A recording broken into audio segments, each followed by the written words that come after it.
La invitación para esta conversación era para hablar sobre el tema de seguridad macro, sobre este inicio de año muy violento que hemos tenido, sobre la posible llegada de mercenarios, pero general, quisiera que por el contexto de lo que ha ocurrido el día de hoy, usted con su experiencia nos comente un poco cómo se manejan las alertas de atentados contra el Estado. Mire, general, el día de hoy la ministra de Ambiente acaba de prácticamente confirmar que lo del SOT en Esmeralda es un atentado y que se preparan nuevos atentados en Papayacta para afectar el agua potable de Quito y que el alcalde de Quito conoce quiénes son los terroristas. Entonces, yo me hago una serie de preguntas, ¿no? Yo me decía, si eso lo conocieron ayer gracias a información de inteligencia, lo ideal era que esta madrugada hubiera habido un hiperoperativo, un mega operativo en donde se detenían a todos estos terroristas, se los presentaba como presentaban, no sé, a los líderes de Al Qaeda, para decir, ellos fueron los que están contaminando Esmeraldas. Pero solamente sale una ministra a decir esto suelta de lengua, sin denuncia de por medio. Entonces yo le pregunto, general, usted con su experiencia, usted que fue excomandante del ejército, cuando la inteligencia del Estado descubre una alerta de atentado, ¿cómo es el manejo de esto? Bueno, tiene que procesarse a través del Centro de Inteligencia Estratégico, es decir, a través de los diferentes brazos operativos que tiene la inteligencia, y en sus diferentes niveles lo que se hace es un procesamiento de la información con la finalidad de producir inteligencia. Ok. Recuerde usted que alertas hay muchas. Lo importante es ir procesando a través de la existencia de indicios y de igual forma mediante la elaboración de un plan de búsqueda para confirmar o descartar algunos elementos que puedan estar relacionados directa o indirectamente. Yo le voy a poner un ejemplo reciente. Cuando tuvimos una información de una de las agencias del Departamento de Estado de los Estados Unidos sobre la existencia de las 2.000 hectáreas, este procesamiento debió darse a lo interno. Es decir, debió haberse elaborado un plan de búsqueda de la información, activar las diferentes agencias, con la información recogida, realizar el registro, el análisis pertinente y establecer el resultado final que se conoce como inteligencia. La inteligencia no es información, sino es información procesada con la finalidad de determinar no solo los hechos que pueden estar aconteciendo, sino cuáles son las posibilidades futuras de que estos hechos puedan repetirse o que puedan concretarse en el mañana. Entonces estamos viendo claramente de que no hay un procesamiento de carácter técnico. Aquí hay una utilización política a través de estos anuncios, porque recuerde usted que cuando se hizo el anuncio de las 2.000 hectáreas, a la final, semanas después, una vez verificado y comprobado in situ, se llegó a determinar que existían alrededor de 10 hectáreas. Y esto a la final también debió haberse procesado ya con la información disponible y la inteligencia producida en el Consejo de Seguridad Pública del Estado, que es el último organismo que aparece en esta denominada guerra. Es decir, al final aquí tenemos una serie de anuncios de qué es lo que se está haciendo en el sector seguridad, pero a la final tampoco se produce en el órgano más alto que tiene que conocer las acciones del Ejecutivo y también unificar esfuerzos o aunar esfuerzos desde los diferentes sectores que componen el Estado. Entonces, yo creo que yo tuve la oportunidad de ver la entrevista que lo hizo Fausto Yepes y titubeando, la ministra dijo una serie de cosas y me hizo recordar lo que pasó sobre la apertura de las esclusas y toda esta historia del sabotaje, que a la final queda develado en que primero no había esclusas y en segundo lugar que el presidente sí conocía de esta situación que estaba ocurriendo y que a la final no quiso tomar medida alguna por la posibilidad de ser afectado general. en el popular. El tema es que la entrevista de Fausto Yepes fue ayer, pero hoy en la mañana en Teleamazonas, y ya le digo, ella ya lo confirma, lo ratifica, que por información del CIES, que esto fue un atentado, que luego se va a atentar contra Papayacta, y luego va a haber otro atentado en la Amazonía, y que el alcalde de Quito, Pavel Muñoz, conoce a los terroristas, porque le dice, por favor, dígale a los que están haciendo esto que paren. O sea, son muy serias las acusaciones que ha hecho la ministra para el día de hoy. Pero bueno, general, centrándonos en lo que era la invitación original, ya cumplimos un año de la guerra interna, ¿ya? Porque fue a inicios de febrero del año pasado el incidente en TC Televisión, que fue lo que originó en su momento el conflicto armado interno. General, ¿qué evaluación hace un año después de todo esto que ha ocurrido en el país? Bueno, antes de abordar este tema, yo quiero mencionar justamente una publicación de Twitter que hice días atrás. Mencionaba que el que dice una mentira no sabe qué tarea ha asumido. Esta es una frase de Alexander Pope, porque a la final estará obligado a ¿qué? A inventar 20 más, es decir, 20 mentiras más para sostener la certeza de esta primera. No tuve la oportunidad de ver la entrevista de hoy en la mañana, estaba haciendo deporte, pero me imagino que es eso, o sea, producto de esta entrevista que se dio el día de ayer. Una bola de nieve, es una bola de nieve. Bueno, ahora hay que ir creando toda esta narrativa que a la final lo que va generando es miedo, zozobra en la población y ningún tipo de soluciones. No creo que es la tarea del gobierno el generar este tipo de zozobra, pero sobre todo el utilizar el tema de seguridad de una forma, yo le digo, tan irresponsable.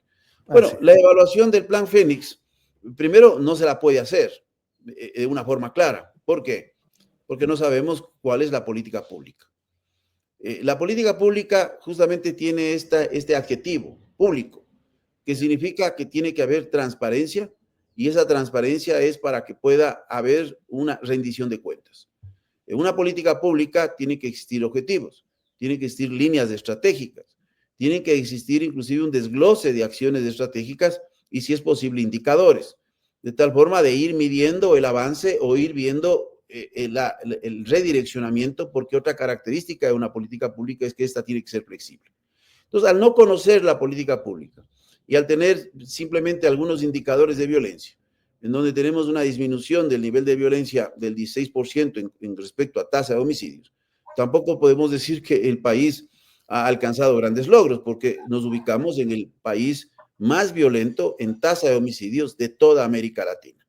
Y en segundo lugar, tenemos un incremento indetenible de extorsiones y de secuestros.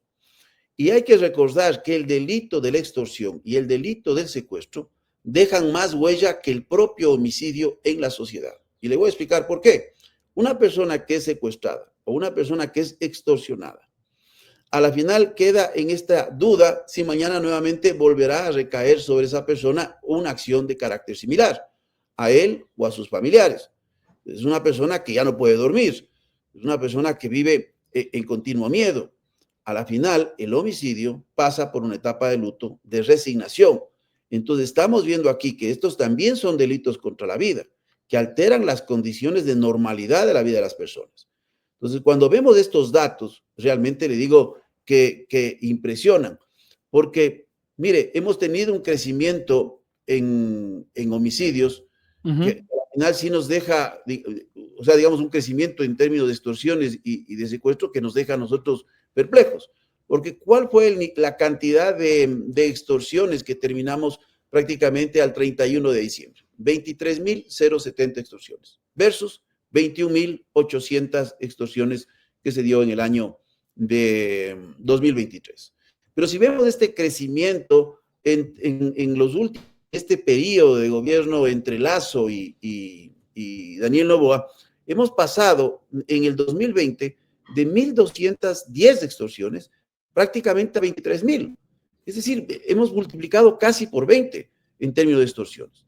Y cuando vemos nosotros, por ejemplo, el asunto de secuestros, este año cerramos con 3.851 denuncias de secuestros reportadas a la Fiscalía, comparado con 3.087 denuncias. Estamos hablando de un incremento importante de por lo menos del 25%. Entonces, hablar de logros en términos por lo menos de estos indicadores, no podemos observar que así se haya dado. Ok, yo entiendo el tema de que no haya logros. También, en general, la verdad es que quiero ser honesto, yo tengo la percepción de que muchas de las supuestas estrategias que el gobierno dice que ejecuta no han tenido un efecto, no han tenido efecto alguno. Mi pregunta, si usted va, a partir de todo lo que se ha hecho, a partir de todo lo que ha significado poner a los militares en la calle, con lo que eso ha implicado en cuanto a los excesos que se han reportado y demás, ¿Cree usted que esto, gane quien gane, debería mantenerse, debería cambiar hacia otro enfoque? Y de ser así, que requiere un cambio de enfoque, ¿qué enfoque le daría usted a la seguridad? Y hay que redireccionar completamente la política de seguridad. No podemos estar pensando de que la política de seguridad debe estar asentada exclusivamente en acciones de fuerza. Por supuesto, No es eso una política de seguridad. es algo integral. Cuando hablamos, sí, pero ese concepto de integral hay que saberlo aterrizar. Ujú. Entonces, no solo son las medidas represivas, también son las medidas preventivas. También son, por ejemplo, un fenómeno que está muy conectado con el tráfico internacional de estupefacientes, el proceso de reducción de demanda local, porque hay que recordar que a partir del 2014, en el informe de las Naciones Unidas de la Oficina de la Droga contra el Delito, alertaba que progresivamente se iba a comenzar a pagar los servicios que daban las organizaciones delictivas en América Latina, no en el Ecuador, hablamos en general, en América Latina, a comenzar a pagar con droga. Esto Ujú. cambió la dinámica porque a la final la droga tiene que ser monetizada y De para poder acuerdo. monetizar la droga hay que generar mercado interno. Y para esto también las estructuras crecen y los servicios delictivos crecen porque yo tengo que ir y ofertar esta droga. Entonces, esto ya generó una dinámica diferente, una sobrecarga sobre los órganos de seguridad y el incremento de la violencia en la disputa de los territorios de mercadeo. Esto también hay que analizarlo. Pero, Que eso ya ¿cómo, también entra el tema de la salud pública, de lo que implica generar adicciones, pero ¿no? ¿cómo podemos manejar esto? Mire, hay un desbaratamiento del sistema de seguridad y de arquitectura de seguridad que se dio en el gobierno de Moreno. Yo creo que ahí empiezan los grandes problemas del país en contener este fenómeno. Se elimina el Ministerio Coordinador de Seguridad, que era un articulador de acciones directas y transversales. Y le dice a una persona que vivió los dos sistemas y que conoce los dos sistemas. Por otro lado, se elimina el Ministerio de Justicia y se crea el SNAI, es decir, dejando la responsabilidad de la rectoría y la gestión al propio organismo. Equivalente Ujú. de decirle a un joven de 15 años que se vuelva papá de sí mismo. Entonces, Claro. ahí no hay sistemas de evaluación y control. Y por otro lado, se elimina, por ejemplo, la Secretaría Técnica de Prevención de Drogas, que fue un reemplazo que se hizo a lo que se conoció como El el CONSEP, el concepto. Consejo Nacional de Uh -huh. Sustancias Estupefacientes Psicotrópicas. Desde que se eliminó este organismo, inclusive un poco antes, no hay encuestas de prevalencia de consumo. Es decir, usted no tiene información. No sabemos cómo está la prevalencia de consumo porque hay que recordar que tuvimos 3 encuestas de prevalencia de consumo. No recuerdo si la última fue en el 2016 o 2017, pero no existe más. No existen encuestas de victimización. Es decir, sin información no se toman decisiones. Entonces se destruyen instituciones. Cuando usted quiere volver a crear estas instituciones no es lo mismo. Recuerde que en el gobierno de Lazo se quiso crear nuevamente la Secretaría de Seguridad Pública y del Estado. Sí. A la final, mire, crear una institución requiere talento, requiere esfuerzo, ir contra las barreras y las resistencias, pero se perdió en su momento lo que se llama el capital social. Porque cuando existía el Ministerio Coordinador, por ejemplo, usted hacía una llamada, ya tenía una relación inclusive de carácter personal con las personas que trabajaban para facilitar las coordinaciones. Entonces, para destruir no se requiere talento, solo se requiere un poco de estómago y poner una firma en un documento. Crear estas instituciones nuevamente, que es lo que tiene que hacerse. Tiene que crearse rectoría sobre el sistema carcelario, tiene que crearse rectoría sobre el sistema de drogas, unificando las visiones de salud pública y seguridad, y no trabajarlas por separado, como se hace en este momento. Se tiene que Ujú. recrear un organismo que articule la seguridad, no solo desde los ejes de fuerza, porque mire, recuerde usted, el Ministerio Coordinador articulaba con el Centro de Inteligencia Estratégico, con el ECU 911, con la Secretaría Nacional de Gestión de Riesgos y Emergencias, y articulaba una serie de programas que estaban involucrados con el Ministerio de Inclusión Económica y Social, transversales a la seguridad en las zonas de mayor prevalencia de amenazas. Eso es Entonces, esto aterrizar se... la integralidad, entonces. Así es. Es, ok. Yo quiero preguntarle Uh ahora -huh. sobre el tema de los mercenarios. Este es un tema que a mí me llamó profundamente la atención porque el presidente apareció reunido con este señor Eric Prince de Blackwater, básicamente para decir que esto iba a ser parte de la cooperación internacional. Primero quiero preguntarle qué le parece a usted este anuncio, este mensaje, y segundo, ¿cómo afecta esto a las Fuerzas Armadas? Es decir, ¿cómo lo recibe alguien que está dentro de las Fuerzas Armadas que el presidente diga, bueno, voy a pedirle ayuda a esta persona que no pertenece a un país, que no representa a otro estado, que es simplemente alguien con una milicia privada? Mire, aquí el problema es que se hacen anuncios y después de hecho los anuncios hay que ir a ver cómo respondo a estos anuncios.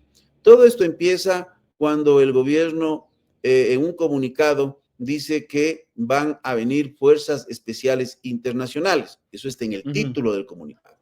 Y en el texto dice fuerzas aliadas de países amigos. Ahí, desde el punto de vista de redacción, ya genera una controversia. Ok, Porque fuerzas aliadas de países amigos. Desde el punto de vista de relaciones internacionales. Cuando usted habla de fuerzas especiales internacionales, hablando de una coalición. Cuando usted habla de fuerzas aliadas que pueden contribuir, usted habla de un mecanismo de alianza. Pero los dos están fuera de lo que la Corte Constitucional en su dictamen el 11 de enero de este año y basado también en un dictamen del 23 de septiembre del año 2023, estableció que se entenderá por cooperación internacional todas aquellas acciones, a excepción de aquellas operaciones de carácter militar, bélicas propias de un conflicto armado. Entonces, automáticamente, este anuncio, primero, debió haber sido procesado, como le digo, internamente, Ministerio de Defensa, Ministerio del Interior, haber visto las opciones, si eran el caso, qué brechas de capacidades se piensan subsanar o cerrar, tratarlo en el Consejo de Seguridad Pública del Estado, ver cuáles son los caminos que tenían que seguirse, porque a la final esto sí requiere una aprobación de la Asamblea y de la Corte Constitucional. Pero no, se hace el anuncio, entonces el presidente tiene un equipo que tiene que ir a limpiar todas las cosas que va haciendo para dar respuesta a un anuncio que se hace sin pensar. A la final, la canciller sale en una gira y con lógica no le van a decir, oiga, yo le voy a poner un pie de fuerza militar en su país, porque a más de eso, esto se conoce, estos dos mecanismos que le acabo de mencionar, se conoce en relaciones internacionales como intervención por invitación. Y la intervención por invitación lo han hecho países que prácticamente se consideran estados fallidos. Entonces tenemos ahí Haití, tenemos, por ejemplo, Somalia, tenemos Mozambique. Eritrea creo que también tiene... Irak, tenemos Afganistán. Eso es lo que tenemos. Entonces, esa es la postal turística y esa es la postal de atracción a la inversión en el país, cuando le dice no podemos ni siquiera controlar nuestro territorio con nuestras propias fuerzas. Totalmente. Pero esto a la final decanta ¿en qué? En que ha habido una empresa, porque lo dijo el ministro del Interior, yo me quedé asustado de esta entrevista, porque cuando le pregunta el periodista, es que es los primeros que alzaron la mano. Pero en esa entrevista que le hace Carlos... es verdad, me había olvidado. Y él le dice que los mercenarios trabajan para uno o para otros dependiendo de quién les pague. Bueno, es que ahora van a trabajar para nosotros. El mismo ministro acepta que son mercenarios. Y se está olvidando una cosa. Primero, porque es la falta de asesoramiento. El país es signatario de la convención contra el reclutamiento, contra el uso, contra la financiación y el entrenamiento de mercenarios. Firmamos esa convención en 1992, convención aprobada por la Asamblea General de las Naciones Unidas en 1989. Se está olvidando de analizar que, en primer lugar, esto no se trata de cooperación internacional, esto es un contrato con un privado. En segundo lugar, se está olvidando cuál va a ser el estatus en el marco legal ecuatoriano que se va a dar a estas fuerzas. Yo no encuentro ninguno, porque más allá de la pregunta que usted me hizo, esto es una afronta a las Fuerzas Armadas, esto es desconocer el nivel de profesionalismo que he visto en algunos artículos de opinión que ha salido esto. Bueno, sí. Es que ese no es el problema mayor, que no deja de serlo también. Claro, claro. Solamente, estimado general, solamente para darle un poco de contexto de la convención que usted acaba de acotar, Convención Internacional contra el Reclutamiento, la Autorización, Financiamiento y el Entrenamiento de Mercenarios. Puntos clave, y creo que aquí está clarísimo y esto ayuda a despejar bastante. ¿Qué es la definición de un mercenario? Mucha atención. La definición de un mercenario es: se considera mercenario a toda persona reclutada para participar en un conflicto armado o acto de violencia con el fin de obtener un beneficio personal sin ser parte de las Fuerzas Armadas de ninguna de las partes en conflicto. Yo creo que queda clarísimo la ubicación de Blackwater en este contexto ecuatoriano, ¿no? O sea, no pertenece a ninguno de los dos bandos, ni de los GDO ni del Estado ecuatoriano, y viene por un pago. O sea, así que, señores de gobierno, si se menciona el término mercenario, no se sientan mal, porque la propia ONU define así a los mercenarios. Siga, general, disculpe la interrupción. Claro, bueno, ahí está la definición, pero el ministro lo acepta explícitamente en esa entrevista, que lo que se busca es contratar mercenarios. Pero como le decía, lo más grave no está en este de cuestionamiento a las Fuerzas Armadas, a su profesionalismo. No, lo más grave no está ahí. Lo más grave es que la contratación de estas empresas, que lo han hecho otros países, que no son parte de esta convención, porque recuerde que Estados Unidos no es signatario de esta convención, claro, o que lo han hecho otros países, es porque no quieren asumir responsabilidades políticas de los daños colaterales que se puedan dar. Tal cual. Hay los casos que inclusive han sido juzgados en los propios Estados Unidos y casos que también se han sido juzgados en otros aspectos, porque no es la única empresa que hoy puede haber cambiado de nombre, pero tenemos casos en Bosnia del empleo de este tipo de sistemas. Tenemos casos en Angola, en donde se ha empleado ahí también. Entonces, no hubo, este es un ejemplo. Y el otro efecto más grave que ese, es que el gobierno le está abriendo la puerta al paramilitarismo. Porque si el gobierno dice, yo puedo contratar mercenarios, o llámese empresa militar de seguridad privada, para el Estado, le está diciendo a los privados que también puedan organizarse usted y contratar este tipo de servicios. Claro. Y no hay que olvidar lo que pasó en Colombia. En Haití también, ¿no? Y las AUC después se convirtieron en una de las organizaciones criminales y terroristas de una historia de violencia en Colombia que terminó fragmentándose, primero vinculándose con el negocio del narcotráfico y después se fragmentó en algunos de los carteles BBs, que así se conocen la evolución de los grandes carteles a los carteles BBs y de los carteles BBs a las bandas criminales en Colombia. Entonces no estamos hablando de una cosa bajo la teoría, estamos hablando de cosas que han sucedido.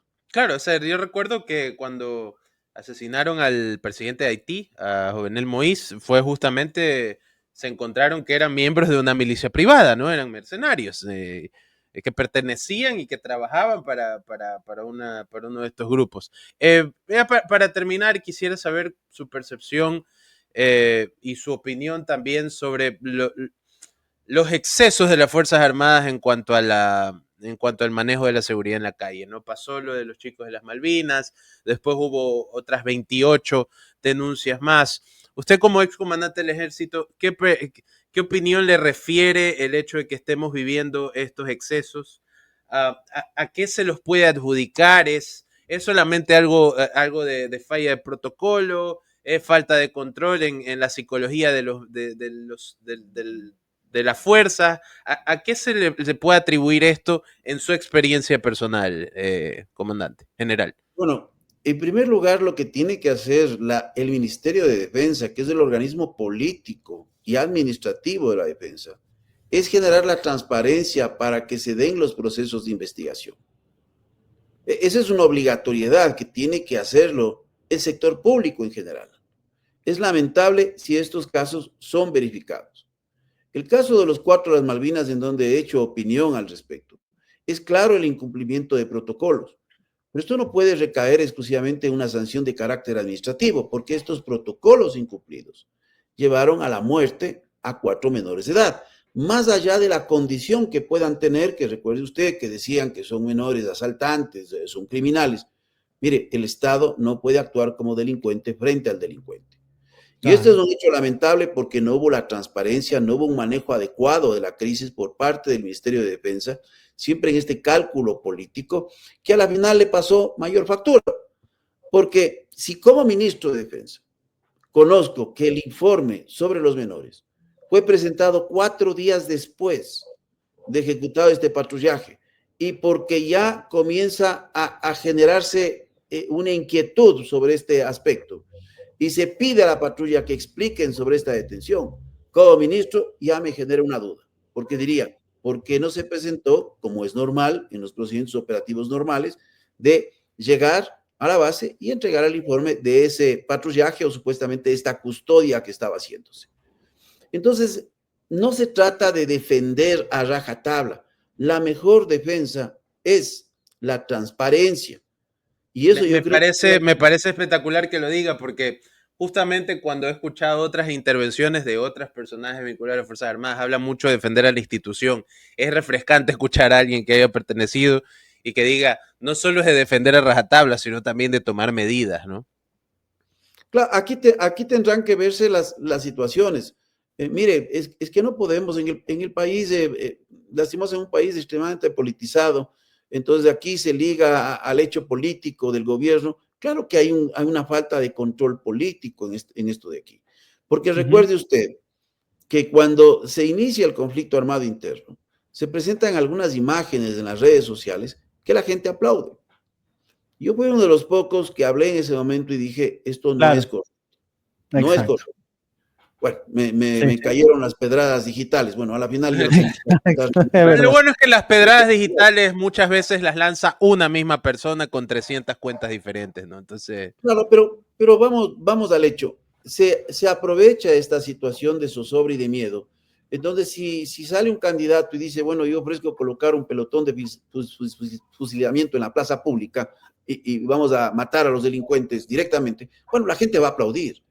Pero el problema es que los derechos no pueden estar bajo la consideración de la mayoría. Yo no puedo someter, entonces voy a votar en una población, en la plaza pública, le matamos o lo dejamos vivir.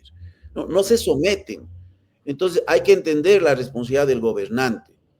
Pero cuando se dieron estos hechos, yo recuerdo porque hablé con una persona muy cercana al gobierno y le dije, esto de aquí va a traer problemas, porque puede degenerar conductas o por otro lado va a traer repercusiones en el plano de los derechos humanos. Claro. Es una mala palabra para muchos que ni siquiera han leído qué significan los derechos humanos. Pero ¿cuál es el problema aquí? Que todos estos procesos que se dieron en las redes sociales, entiendo yo que fueron tratados administrativamente por la institución. Debieron haber sido tratados. No había otra opción. Lo señala la propia ley orgánica de personal y disciplina de las Fuerzas Armadas.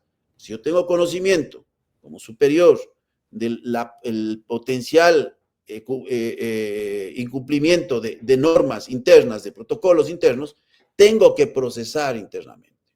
Y en ese procesamiento interno, si se develan situaciones que pueden configurarse como un delito, estoy obligado a pasar a la autoridad judicial. Entonces no se trata, mire, yo quiero mucho esa institución, yo vestí 40 años, pero jamás he pensado en mi carrera de que la mejor forma de defender es poner resistencia, evitar la transparencia. Si aquí hubo un error que es gravísimo, porque para mí es gravísimo este hecho de detener a estos jóvenes, de alejarlos de la jurisdicción, de no entregar a las autoridades, de dar estas explicaciones, y cree un militar que eso es lo correcto, discúlpeme, le digo, eso no es lo correcto. Porque a la final, ¿bajo qué circunstancias se dice que son inocentes? Porque yo no sé si son inocentes o culpables, para eso habrán las pruebas que tienen que evidenciarse. Porque el abogado lo dijo, porque hay un testigo que dice que vio a los muchachos con vida. Bueno, yo voy a creer esa parte del testimonio. Y la segunda parte del testimonio de la misma persona que los vio desnudos y golpeados. Entonces, esto hay que ver. Entonces, en este momento hay dos procesos. El uno que está en indagación previa todavía y el otro que ya está en la etapa de investigación fiscal. El de indagación previa es secuestro con causa de muerte. No dice que usted haya sido el autor, si es que es procesado de esa forma. Lo que le está diciendo que si yo soy procesado, yo he retenido a estas personas indebidamente y la consecuencia de esa retención llevó a la muerte por un tercero o por otras personas. Y aquí lo que estamos viendo es que hubo una retención ilegal porque solo se transformaría en una retención legal cuando se hubiesen cumplido los protocolos que obviamente no se observaron. Y esto no quiere decir que hablemos mal de Fuerzas Armadas, sino que este grupo de personas incumplió este asunto. Y de haber otros casos, hay que generar transparencia, hay que investigar. Eso es lo que se tiene que hacer en un país que tiene democracia. General, muchísimas gracias por su tiempo, general. Muchas gracias por hablar sobre todos estos temas. Estaremos en contacto, general. Tenga un buen día. A ustedes, muchas gracias, Omar y Johan. Gracias. Bueno, gracias. Cuídense. General Luis Altamirano. ¿Qué nivel de entrevistados que tenemos, muchachos? Valórennos. Valórennos. No nos mandó a cortarnos el pelo ni nada, así que... Valórennos. Déjame saludar a gente que hizo aportes mientras estábamos en la entrevista. A ver, me quedé hasta Armando Bravo, que nos hace un aporte de 20 latas desde Patterson, New Jersey. Las Acacias, uno de 5 latas. Faltan Jorge $70, Jiménez, muchachos.